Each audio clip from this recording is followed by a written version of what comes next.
What's up ADHD crew? So in this video, I'm going to share with you guys 6 things that I've personally been doing over the last few months that I feel has personally really benefited me and lowered my ADHD symptoms, but also improved my mental health as well. But as a disclaimer, before I get into these things, I just want to point out that I'm not a doctor. Anyone who follows my channel knows I'm not a medical professional. And also, you don't have to do these things. But if there's anything that I find personally beneficial, I like to share it, and I'm hoping that it can help some of you out there as well. In all my past videos, I've always stressed the importance of treating ADHD by sorting out the fundamental stuff like your sleep, your diet, the baseline stuff, right? So to start this off, I have to emphasize the importance of what I'm putting in my mouth. So I've been consuming gut health promoting foods, right? Your microbiome is a very intricate balance of gut flora that is extremely influential on your mind. So the first thing that I like to consume is something called kefir or kefir. Not sure how it's pronounced exactly, but it's basically fermented milk. It has something called kefir grains inside, and they grow and they eat the milk sugars inside the milk. I've had a lot of gut issues over the years, and since I've been consuming kefir, I have noticed a big change. You can buy this stuff in the store, but I actually think it's always best to make this stuff yourself because anything that's processed in the shop is just not going to be as good for you. What's even better is if you can use real raw milk. I have access to a raw milk farm not too far from where I live, and I think that's even better because you've got even more probiotics. Now, the second thing I consume is a little bit more controversial and not so appetizing, and that is raw liver. Yes, raw liver. I am not a fan of raw liver, and I certainly don't eat it for taste and pleasure, although I know there are ways to prepare it to take the sort of the tang out, to the sort of metallic taste out of it by putting it in milk, especially cooking it. But really, I think to have liver, you want to preserve as much of the nutrients and the vitamins in there as possible. So what I like to do is freeze it and then cut it up into tiny little pill-sized chunks like that. And I just put it under my tongue and knock it back with a glass of water. Liver is probably one of the most nutrient-dense foods on the planet. As a food, it is a superfood.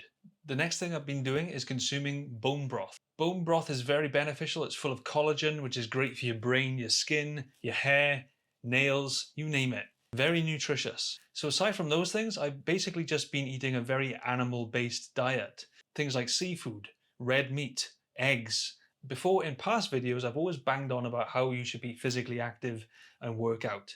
Because obviously it's good for your brain, it's good for your ADHD symptoms, right? It's going to improve your mental health. But the problem with working out in the traditional sense is that it's kind of boring for a lot of people, especially if you have ADHD. So this is what I've personally done instead. I've taken up alternative sports.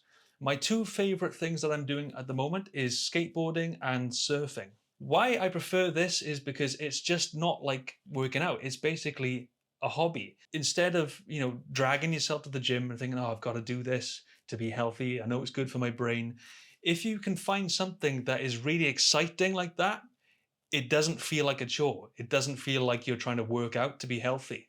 And honestly, since I've started doing these activities, I've gotten in shape, I've lost some weight as well, but also I've cancelled my gym membership because I just don't see the need to go there anymore.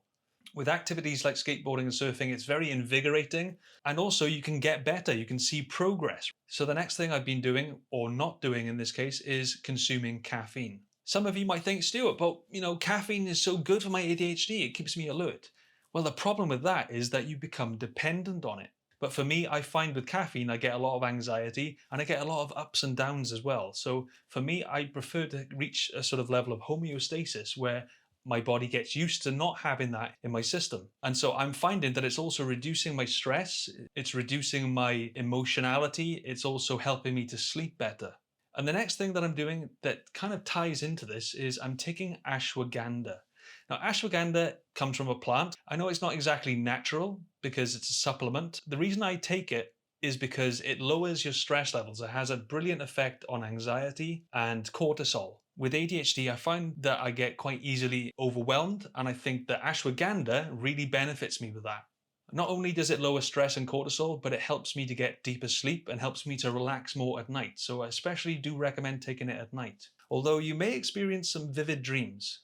Just try not to take too much. So moving on from this, I'm kind of going into my nighttime routine now. And there's two more things that I've been doing. The first one is using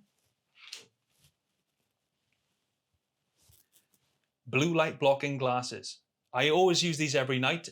Whenever it gets dark, I know that's the time to get these out, because if I do want to go scrolling on my phone, or if I want to check something online or watch something on television, I know that this is going to really help and prevent my brain from becoming overstimulated. You can get these really cheap online, and any brand will do, as long as they've got a sort of tinted lens to them, which blocks out that blue bright light, the white light that keeps you awake and tells your body that it's daytime. And I also like to have a mug of herbal tea as well, especially chamomile tea or lemon balm. I like to buy this in a sort of loose tea form, and I like to get it organic, not the sort of tea bag stuff you get from Tesco or Walmart.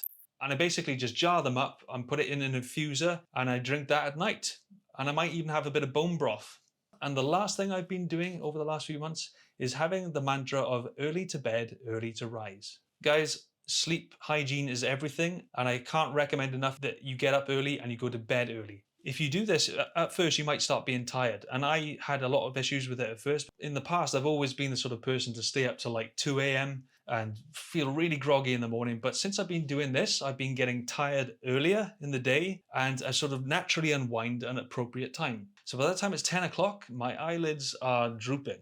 So there you go. That's what I like to personally do myself, and I've seen a lot of improvement in my ADHD symptoms and my mental health, my anxiety, my stress, tons of benefits. I'd be curious to know what you do yourself. If you've got any routines and habits that you like to follow, leave them in the comments below. It's great to be back, and as always guys, thank you for watching. Please subscribe if you haven't already. Remember, you've got this.